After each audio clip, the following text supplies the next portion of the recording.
Hi, folks. This is Don Meisner with the North Country Fishing Report. You know, one of the things that plagues most fishermen is getting snags. You know, you go out, especially folks that fish along the shore, because we don't have the opportunity to get out where our snag is and try to work it free. And there's an awful lot of ways that we can try to combat that happening of snagging, losing the money that we've spent on the lure, or scaring the fish by trying to get it out.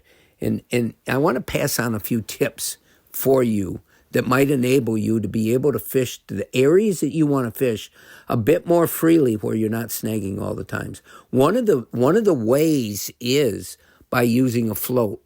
Now, we think of using a bobber and casting out a worm or a minnow and just sitting down and watching to see if the bobber starts dipping in the water or if it goes underwater, meaning a fish has pulled the bait away. Well, I'm not talking about that.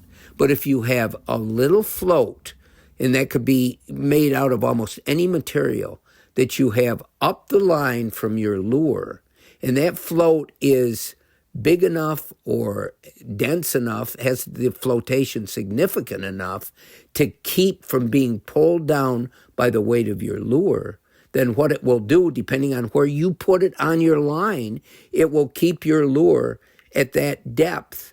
And it'll still allow you to work the lure in whatever way you want to work it. And by lure, I could mean anything from a jig to a little crankbait or just about anything.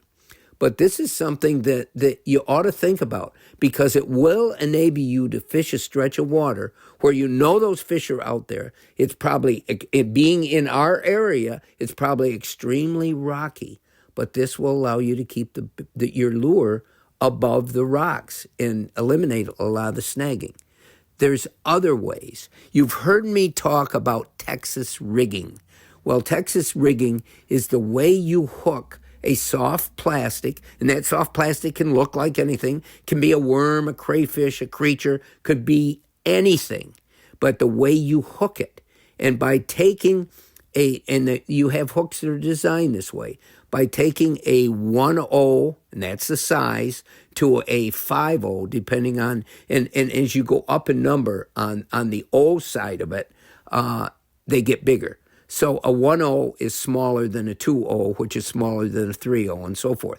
But if you take a hook of that size and you Texas rig it, and I'm not going to go into the method, but what it is, you run the hook through maybe 1/8 of an inch at the head of the plastic, you bring it back out, and you bring it back into the plastic at the end of the hook, the tip, but you keep it buried in the plastic. That's called Texas rigging. What it allows you to do is to cast just about anything, anywhere. You can cast at any part of the water, and your hook point is not going to snag. It's not going to keep getting wedged into rocks because all you have is a plastic, soft plastic thing that is being pulled down along the bottom. This will keep you from snagging. Will the hook itself be heavy enough, or will the plastic you're using be dense enough to sink down? These are things that you have to be able to determine. But this is a way to fish rocky areas without getting snagged as much.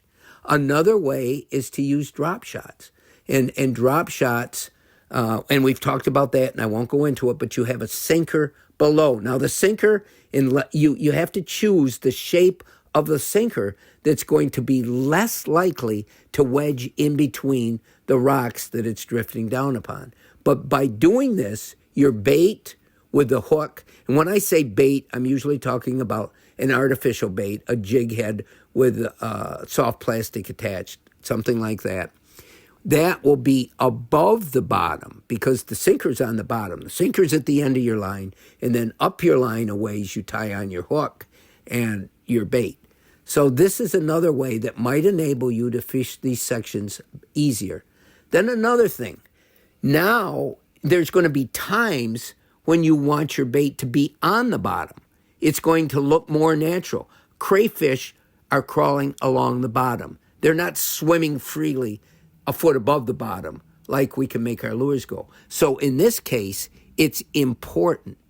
The design and the size of the jig head you use is going to make a difference. And they're making now jig heads in all kinds of different shapes to enable, and some of those shapes are designed to be fished and crawled along the bottom. And because of the way the hook will ride upward and the shape of that jig head, it will be less likely to wedge. Now, this is all theoretical, and this is what they're designed to be, but you're still going to get snagged. You're still going to get snagged now and then. But if you get snagged less and you're able to keep your bait in the fish zone, I guess that's the answer to all of this.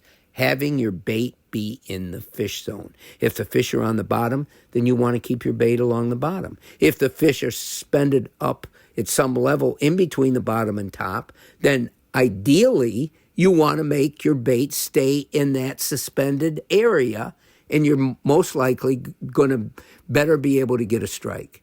So these are the things to remember. And one final thing, I used to be reluctant to use any kind of crankbait in water that's rocky, where I'm especially on shore, because I cast it out, it's going to wedge into the rocks. It's going to dive down. Its lip is going to make it dive down, wiggle, and it's going to get into the rocks. Now they are making all kinds of lures with the shapes of the bills, the lip on that bait, the positioning of the hooks, so that they will deflect off most surfaces. So you can fish it, and it can bump along the bottom. And by bumping along the bottom, it becomes more effective because it makes sounds, bumping and bumping. Fish hear that. They come to investigate. And so, again, another way that years ago we didn't have that ability. Now lure manufacturers are trying to meet all the problems and design things that will allow you to keep your lure where the fish are. Until next time, folks, this is Don Meisner with the North Country Fishing Report.